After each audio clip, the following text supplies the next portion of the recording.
إليكم اليوم 20 معلومة شيقة عن جسمكم. أولاً، هل تعلم أنه عندما تنام تتوقف حاسة الشم لديك تماماً؟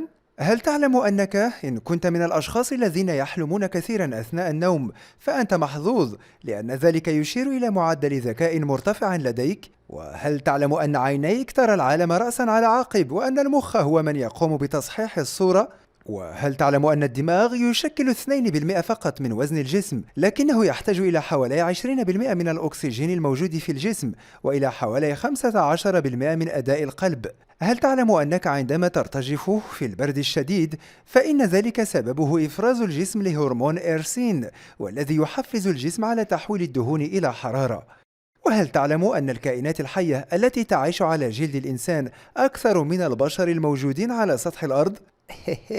وهل تعلم أنك عندما تستيقظ في النهار فإنك تكون أطول بسنتيمتر واحد تقريبا عن طولك في المساء؟ وهل تعلم أن الحمض الموجود في معدتك والذي يستخدم لهضم الطعام يمكنه تحليل شفرة الحلاقة، كما يمكنه إحداث ثقب في يدك إن لامسها؟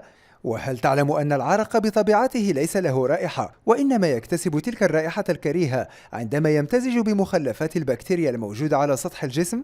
هل تريد أن تعرف كيف يبدو صوتك للآخرين؟ قم بوضع يدك على أذنك اليسرى وتكلم لتعرف كيف يسمعك العالم. هل قمت بالتجربة؟ إذن سنستمر. هل حدث أن شممت رائحة ما كعطر أو ما شابه فعادت ذاكرتك إلى الوراء لسنوات طويلة؟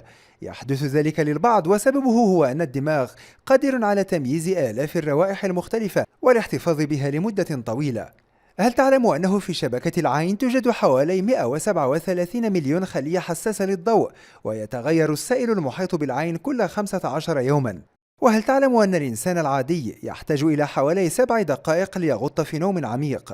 وهل تعلم أن خلية الدم الحمراء تستغرق 20 ثانية لإكمال دورة واحدة حول كامل الجسم؟ وهل تعلم أن البكتيريا الموجودة في جسمك تشكل حوالي 2% من وزنك؟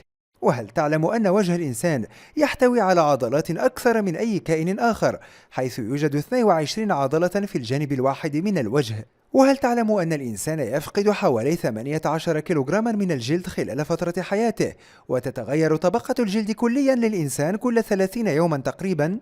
وهل تعلم أن الإنسان يستطيع الصمود دون طعام لمدة شهر أو شهرين بحسب مستوى الدهون في الجسم وعوامل أخرى، بينما لا يمكنه الصمود لتلك الفترة دون نوم؟